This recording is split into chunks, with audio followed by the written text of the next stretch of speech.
조선 왕조 500년.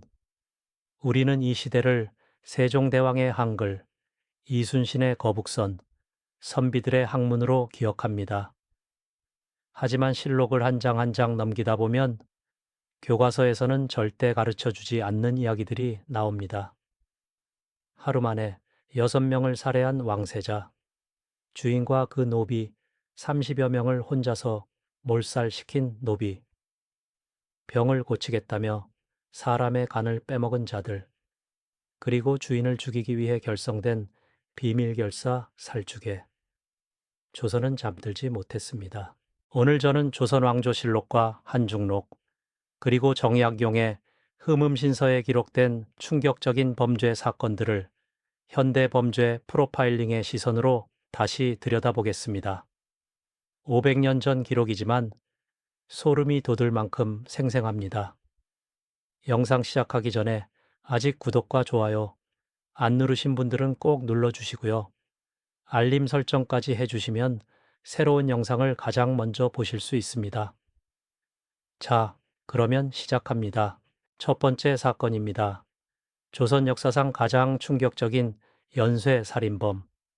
그런데 이 사람의 신분이 문제입니다. 왕의 아들 세자였습니다. 바로 사도세자입니다.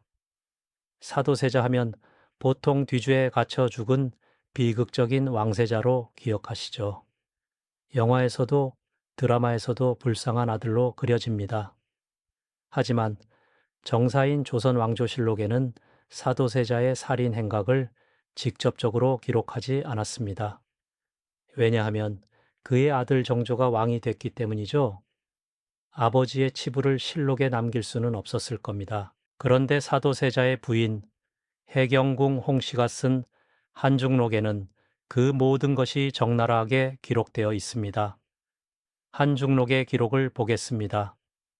당번내관 기만체라 하는 것을 먼저 상하오셔. 그 머리를 들고 들어오셔 내인들에게 보이셨다. 내관의 머리를 베어서 들고 들어와 궁녀들에게 보여줬다는 겁니다.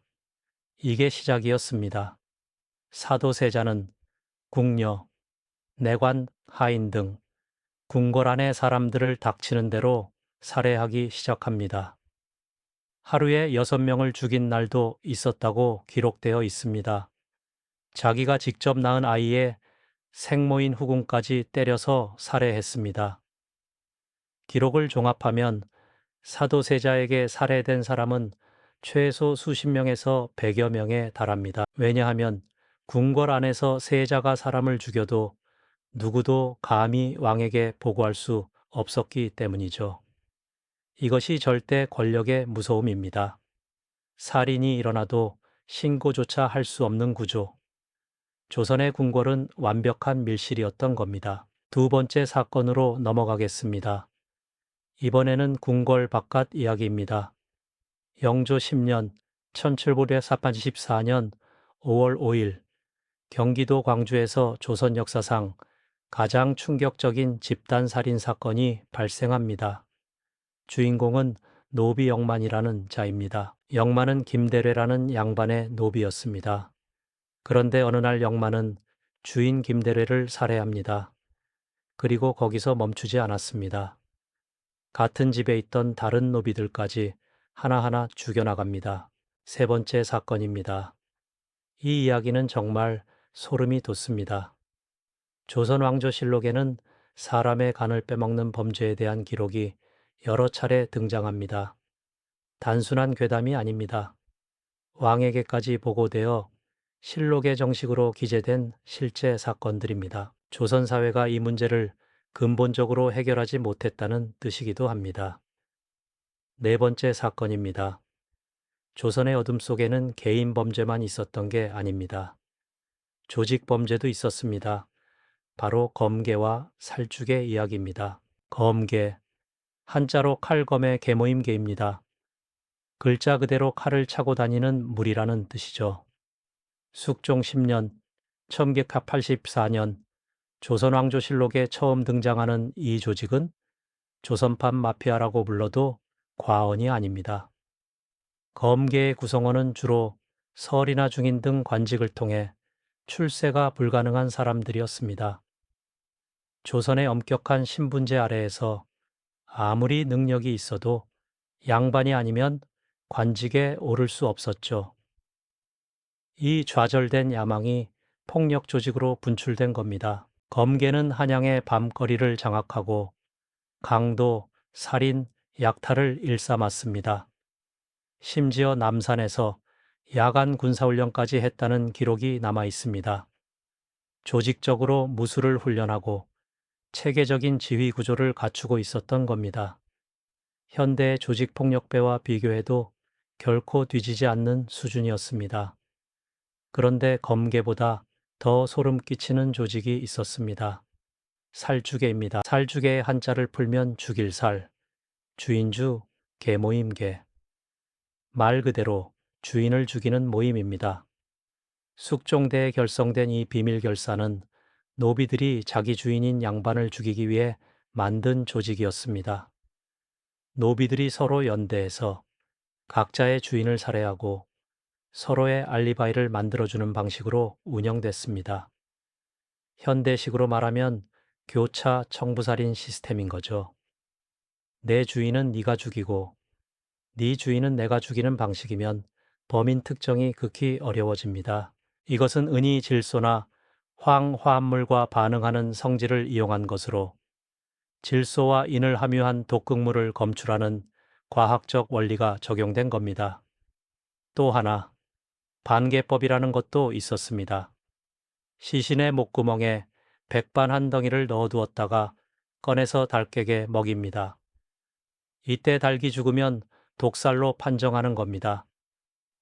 동물 실험을 통한 독성 검증을 이미 조선시대에 하고 있었다는 뜻이죠. 수사 절차도 체계적이었습니다. 살인사건이 발생하면 해당 지역의 사또가 가장 먼저 현장에 달려가야 했습니다.